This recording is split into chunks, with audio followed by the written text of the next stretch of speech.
Boa tarde, gente. Eu e a Ana, a gente vai falar do Friedrich Engels. O pensamento de Engels, vamos iniciar por ele. Ele é, digamos que, colega intelectual do Marx. E aí, junto, eles vão escrever o Manifesto Comunista. Engels, ele faz uma viagem a Paris, e lá ele conhece Marx, e se tornam colegas e, consequentemente, ele acaba sendo patrocinador do Marx, das ideias marxistas. E escrevem o Manifesto Comunista. Mesmo após a morte de Marx, Engels dá continuidade às ideias pautadas já no seu companheiro intelectual no Marx e escreve os próximos 2 volumes do livro que a gente conhece pelo título de O Capital. Engels ele vai criticar muito a questão ali da burguesia e proletariado, porque estava ali no meio da ascendência da Revolução Industrial, então ele vai fazer crítica de como essa burguesia tratava crianças, mulheres, homens, como era desumano a maneira pela qual ele tratava em um dos livros, artigos que ele publica. Ele vai retratar como tinham cadáveres nas fábricas, já entrando em estado de decomposição, cargas horárias exaustivas, ambientes de trabalho completamente insalubres, e justamente por essa questão, o pai de Engels acaba até se revoltando contra o filho dele, porque ele não quis ir trabalhar em uma dessas fábricas, que, por sinal, era da empresa da família. E aí, dentro dessa questão de estar envolvido com as questões trabalhistas, ele vai trazer uma ideia pra gente que é a do assassinato social.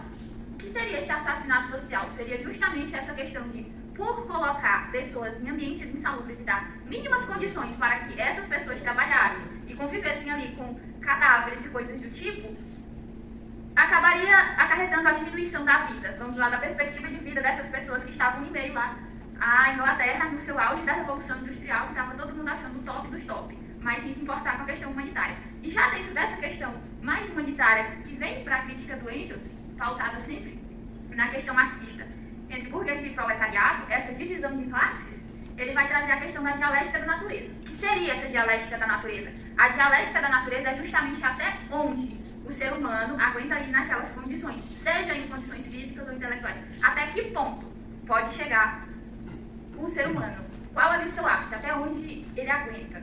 Aí, o Engels ele vai trazer o livro dele, A Origem da Família, da Propriedade Privada e do Estado e Socialismo Jurídico. Dentro desse livro, aparece o que para ele seria a definição de Estado, ou subjetivamente, o conceito de Estado. Não se trata de dizer que o Estado é quem conforma ao seu bel prazer a sociedade, mas antes que o ser social do homem, e muito especificamente as relações produtivas, é que formam a instância estatal. Ele ainda fala que uma estrutura que se põe na razão direta do interesse capitalista. O que seria essa estrutura? Justamente o Estado. Mas é como se o Estado fizesse a manutenção ali do capitalismo, que para o capitalismo existir fosse necessário o Estado, a manutenção da exploração e do conflito produtivo, que é justamente essa questão do que estava acontecendo naquele período de Revolução Industrial, de condições degradantes lá na Inglaterra com o povo. Porque a partir do momento que você precisa de dinheiro para se alimentar, eu preciso me sujeitar a alguém para trabalhar.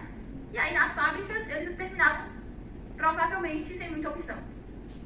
O Estado, na visão de Engels e do livro, já vai aparecer que ele subjetivamente iria funcionar como amortecedor que visa manter os ditames dos limites da ordem, sendo tal poder nascido das sociedades, mas posto acima dela, que é o Estado. Nessa questão, ela vai ganhar um significado de revolução justamente porque eles consideram, tanto Engels quanto Marx, que o Estado está na mão de quem tem poder econômico e político. É bem pautada essa questão em um trecho do livro, de que o Estado, a partir do momento que ele começa a fazer essa manutenção do capital, significa dizer que para ele existir e para que ocorra aquela manutenção entre aqueles 2 grupos, para que aconteça a coesão social, esse poder do Estado vai estar literalmente ligado à questão de quem tem mais poder econômico e quem tem mais poder político. Tanto que aparece no livro uma questão de que o Estado protege quem tem bens. Uma leitura política e revolucionária, na visão do Engels, de uma ruptura do aparato do Estado e da tomada de poder imediata do proletariado. Nessa questão do proletariado que aparece dentro do livro, é justamente quando eles colocam que visão revolucionária. E aí, nesse quesito de visão revolucionária, acho que de tanto eles falarem dessa questão de poder, deveria se ver como seria essa tomada do proletariado, que é a classe oprimida na visão deles. Boa tarde, eu vou falar sobre o direito em Engels. Então, Engels ele acreditava que o direito era um instrumento neutro e que o direito ele poderia servir tanto o capitalismo quanto o socialismo como se fosse uma arma meramente técnica a serviço do poder. Então, ele acreditava que o direito ele não poderia estar somente relacionado a questões econômicas, no geral. Ele tinha que beneficiar ambas as partes, tanto a burguesia quanto o proletariado. Caso não tivesse essa igualdade, poderia impactar nas relações internas jurídicas, né?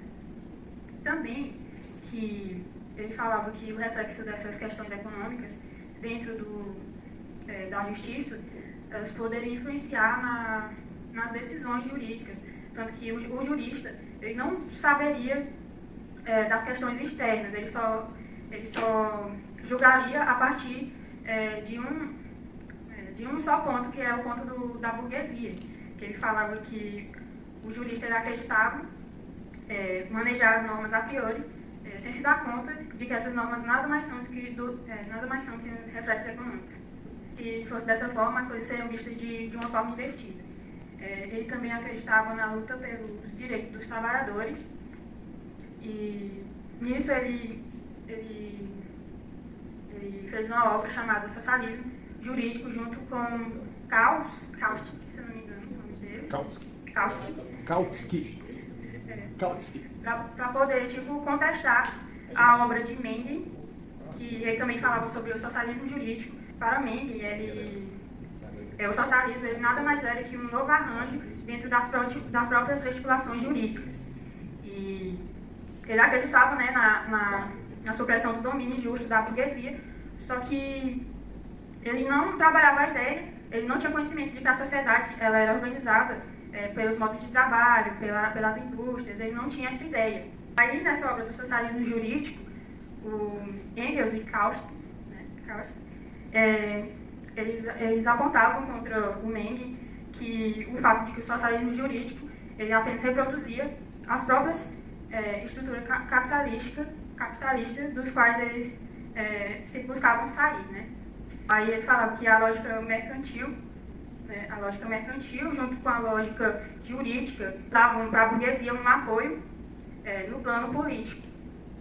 Então era mais uma jogada da burguesia no plano político.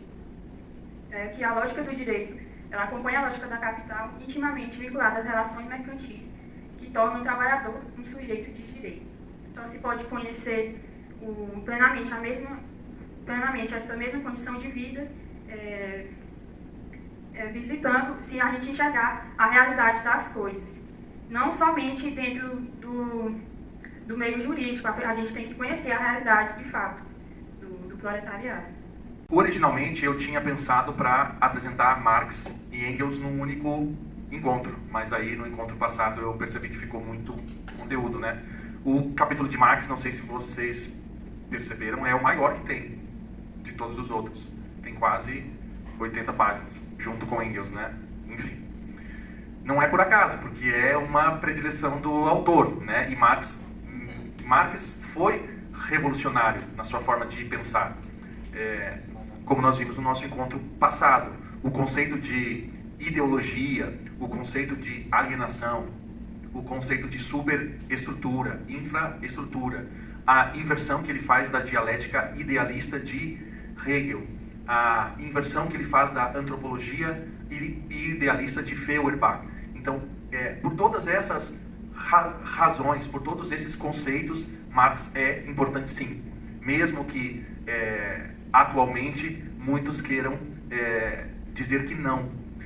Outra coisa que a gente viu, a primeira coisa que eu falei no encontro passado, vocês lembram qual foi sobre Marx? A diferença entre o que eu falei? A primeira coisa que eu falei no nosso encontro de Marx. Uma coisa é o pensamento originário de Marx. Outra coisa são as correntes derivadas do pensamento de Marx. Então, os críticos, de certa forma, ao Marx de hoje estão certos, mas a crítica não deve ser direcionada ao Marx em si, ao pensamento de Marx, sim às correntes que dele foram derivadas. Então é fundamental, para que a gente compreenda a originalidade teórica de Marx, a gente precisa fazer essa distinção. Ok, mas por que eu estou falando tanto de Marx? Porque Engels, de certo modo, pega as ideias, os conceitos, a teoria de Marx e a aplica de um jeito inovador. Por isso que é claro que uns colocam Engels de forma secundária ao pensamento de Marx, de uma forma até que pode ser menosprezada, mas não, ele tem sua importância. A começar pelo que foi dito pela Áquila e pelo Fábio, a dialética da natureza. Engels pegou as ideias da dialética do materialismo histórico de Marx e aplicou ao conceito de natureza.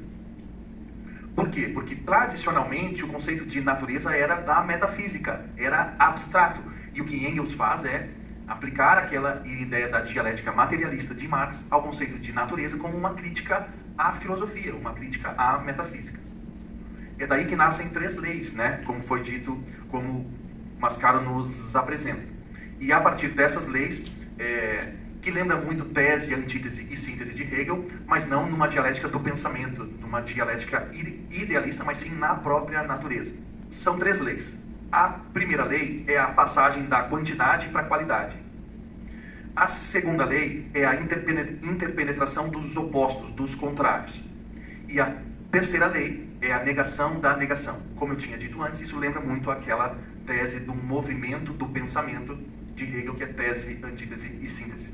Ou identidade, negação da identidade e negação da negação. Enfim, essa é a dialética da natureza de Engels. O que Engels fez de importante? Pegou a dialética materialista histórica de Marx e aplicou isso ao conceito tradicional de metafísica, que é natureza. Os 3 conceitos principais da metafísica é Deus, a natureza e a liberdade do homem. Então esses são os 3 conceitos principais e tradicionais da metafísica. Depois Engels vai para a área da filosofia política, onde ele faz uma discussão sobre os 2 conceitos mais importantes da política, que são Estado e sociedade. Nessa parte ele não é tão original, porque ele reproduz, ele repete o que Marx já tinha dito, que é o seguinte: Estado, ele não deve ser entendido de cima para baixo, como fez Kant e Hegel. Kant parte da subjetividade e Hegel parte da moralidade. Tanto Estado é visto como sendo algo objetivo, algo abstrato. Para Engels e para Marx, não. Estado não é de cima para baixo, não é do céu para a terra. O Estado não conforma a sociedade, mas sim o contrário disso tudo. Então, a sociedade é o ser social do homem dentro das relações produtivas, de trabalho, econômicas, que conformam o Estado. Então, dentro daquela dialética que nós viemos vendo desde Hobbes, Locke, Rousseau, que cada um interpreta de uma forma o estado de natureza, o estado civil, tem uns que colocam um intermediário aí da sociedade entre o estado de natureza e o estado civil, que é John Locke. Então vejam, desde o início da modernidade com os contratualistas, essa dialética Estado e sociedade vem se repetindo. Só que aqui em Marx e Hegel não é o Estado acima da sociedade, mas sim o contrário. Todas as perguntas têm relação. Vocês lembram o que acontece com o Estado em Marx? O que acontece com o Estado em Marx após a Revolução e a transição do socialismo ao comunismo? Ele deixa de existir. Então, essa é a premissa que vocês têm que ter em mente. Tá. Levando isso em consideração, a gente compreende a interpretação do Engels. Ele concorda com Marx ao dizer que o Estado é um produto da sociedade e das suas relações de produção. Vocês lembram da infraestrutura e da superestrutura e da infraestrutura? Na superestrutura está Estado, governo, religião, etc. É ali que está a ideologia. E na infraestrutura está a produção da vida, a parte do trabalho, da economia, a luta de classes, as relações de produção. É Marx aqui. Então, o que Engels faz é justamente repetir isso que Marx já tinha dito. O Estado não surge do nada. Essa parte da superestrutura, cujos pensadores insistiram tanto e criaram teorias para justificar a origem do Estado, da religião e da política. Essa teoria liberal, ela é uma ficção, porque a verdadeira origem disso tudo que está aí em cima é a sociedade, é as relações produtivas econômicas da sociedade. É isso que Engels diz. E mais, o Estado não tem como finalidade a pacificação da sociedade. Não é isso. A luta de classes permanece. Portanto, o Estado é para garantir e proteger a reprodução da luta de classes. Então, Estado, direito, política não são neutros. Não são neutros. Essa é a segunda premissa. A primeira premissa é Estado, governo, religião, política, ideologia, tudo isso é superestrutura. E após a revolução do proletariado, após a transição do capitalismo para o socialismo e dele para o comunismo, isso tudo deixa de existir. Lembrem daquela música do John Lennon. Aquela música é um exemplo de Marx. Lembram daquela música? Imagine. Imagine all the people living life in peace. Sem religião e sem Estado. Ele fala tudo isso. Uma vida sem a superestrutura. Mas veja bem, isso acontece quando, após a Revolução. Foi o que eu tinha dito no encontro passado. A luta da burguesia contra o absolutismo foi uma conquista, foi uma emancipação, sim. Estado de direito, direitos humanos, direitos fundamentais, constitucionalismo, foi uma conquista do liberalismo, mas para Marx, uma conquista ilusória. A gente deu só meio passo, a gente tem que dar o outro passo, que é quando o proletariado, fazendo as mesmas coisas que a burguesia fez, a burguesia era periferia. Na luta contra o absolutismo, ela toma o poder via revolução. Só que daí, o liberalismo quer se manter nesse poder, excluindo o proletariado. O que Marx diz é, vocês fizeram a revolução, por que impedir que o proletariado faça também? Dentro do movimento da luta de classes. Dentro do movimento da história. Então lembrem, premissa 1. Estado, política, governo, direito, tudo isso some em Marx. Estado, direito, política não são neutros, são instrumentos. São instrumentos da burguesia. Eles nascem juntos na modernidade. Nascem na modernidade, nas revoluções, nascem juntos. Idade Média não tem Estado. Dentro da perspectiva liberal, um Estado de direito, onde não é o rei que manda mais a lei, é aí que nasce o constitucionalismo, a legalidade, a ideia de direitos, tudo isso nasce. Direito constitucional, direito administrativo, direito civil, os códigos, tudo isso nasce na modernidade. Não é por acaso que nasce tudo junto. Não é por acaso. Ok.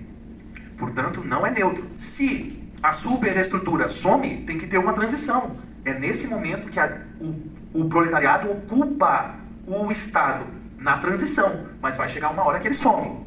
As classes somem, o Estado some, a política some. E a gente vai viver uma época de redenção, emancipação da humanidade, como nós vimos no encontro anterior. São instrumentos, como eu já disse. A burguesia quer que os trabalhadores acreditem, por meio do Estado, da política, dos direitos, que todos são iguais e livres perante a lei. A burguesia quer e transmite isso. Nós mesmos, juristas, os positivistas, os dogmáticos, nós mesmos passamos 5 anos da nossa vida acreditando nessa mentira, nessa ficção. Mas o que Marx mostra é que isso é uma mentira, isso é uma ilusão. O que Marx mostra é que na realidade, não na superestrutura, que é uma ficção, é uma mentira, é um mito, é um conto de fadas que a gente acredita para dar sentido à nossa vida. Na realidade, do trabalhador, nesse homem concreto, nessas relações de produção concretas, nós não somos livres, nós não somos iguais. Nós vivemos em guerra. Em guerra. Não somos livres, somos oprimidos e não somos iguais, somos desiguais. E a própria relação de contrato prova isso. O trabalhador vende a sua mão de obra, o a burguesia compra sua mão de obra, aí entra no que ele tinha dito antes e que nós vimos no nosso encontro passado também. Tudo se resume a uma lógica de circulação de mercadorias. Tanto é que o ser humano passa a ser visto como uma mercadoria, onde tudo o que importa é o valor de compra e venda, o valor de troca, o contrato. Se tiver no contrato, ótimo. Valor de troca. E isso leva ao mais valor, a mais valia, que sempre fica com quem? Com quem produz? Não, mas sim com quem é o dono dos meios de produção, que é a burguesia. Então veja, tudo vai se encaixando. Então, primeira premissa, o Estado some. Segundo, o Estado não é neutro. E quando eu falo o Estado, entendam tudo o que tem na superestrutura. Direitos, religião, política, tudo lá. Então tudo isso é um instrumento da burguesia. Um instrumento ideológico da burguesia. Quando Engels fala sobre Estado, de que ele não visa a pacificação, mas ele é um instrumento para garantir as relações de produção no capitalismo, ele dá um exemplo. Engels analisa o Estado na história. E ele parte do que Marx tinha dito sobre os modos de produção, que nós vimos no encontro passado. O modo de produção escravagista, feudalista e capitalista. Então Engels parte disso, desse modelo teórico, para investigar o Estado. O que de certo modo Marx já tinha feito. Então, ao escravagismo corresponde o Estado antigo, que tem as relações de produção. O modo de produção escravagista tem o Estado antigo, cujas relações de produção se dão entre senhores e escravos. O Estado serve como instrumento para manter essa relação de produção entre senhores e escravos e mantendo os escravos subjugados. No feudalismo há o Estado feudal e a relação de produção se dá entre nobres e servos e camponeses.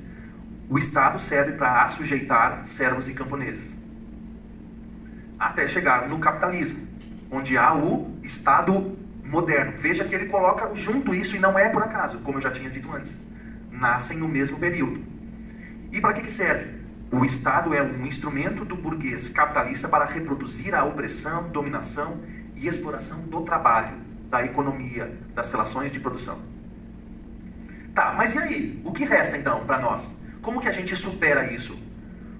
É aí que entra Marx e Engels quando falam de revolução e de como vai se dar a transição do capitalismo para o socialismo até chegar ao comunismo.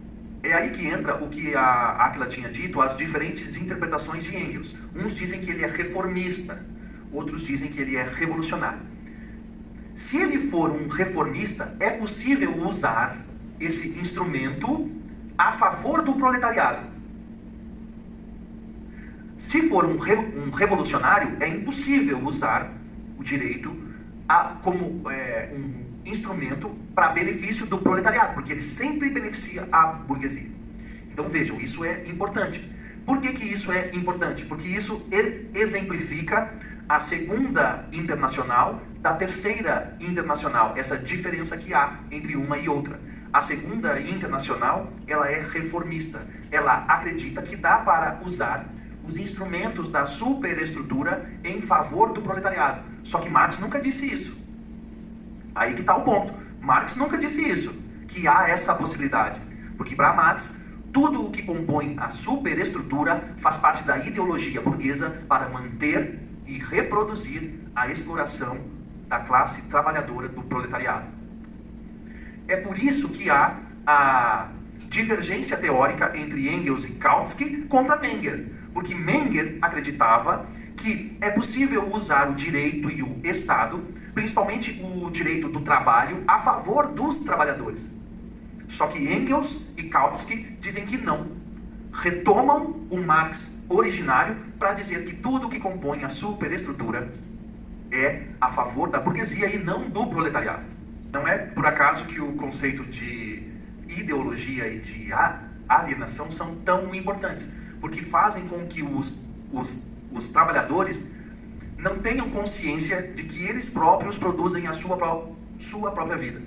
É como se fosse um mito da caverna de Platão. Os trabalhadores vivem na caverna. E os burgueses vivem manobrando os bonecos na frente do fogo para que produza ideologicamente uma realidade, entre aspas, que os trabalhadores acreditam que seja a verdadeira realidade. Tudo foi criado no sentido de manter essa relação de poder e de dominação e de violência, de certa forma. Mas é uma violência que não é mais... Isso é importante. A ideologia faz com que a violência não seja mais como era antes. No modo de produção escravista e feudal, a violência era corporal, era explícita. Mas com a ideologia, com os instrumentos jurídicos, políticos, religiosos, essa dominação, essa violência não é mais física, ela é mental, ela é ideológica. Quem coloca as ideias na sua mente? Por isso que Marx diz que a consciência não molda a realidade, mas sim a realidade produtiva, econômica, social, de trabalho é que molda a nossa consciência, as nossas ideias. Então, e o mais incrível é que o trabalhador passa a acreditar nisso que o burguês quer que ele acredite. Por isso que o conceito de ideologia e alienação são tão importantes, porque a gente acredita que a gente está produzindo a nossa vida, quando na realidade é um outro que está construindo essa vida nossa. Mas ele não quer que a gente perceba que é ele que está construindo essa nossa vida. Ele quer que a gente pense que essa vida somos nós mesmos, de forma livre, igual, que criamos. Então, o que Marx fez foi ampliar o nosso ponto de vista, ampliar a nossa visão sobre a nossa própria vida, sobre as nossas próprias condições de vida, dizendo para nós que talvez, se a gente pensar de forma crítica, não somos nós que criamos essas condições de vida, mas sim a burguesia. O que Marx e Engels dizem é que as ideias que a gente pensa não nascem do nada, elas vêm de uma determinada relação de produção na sociedade.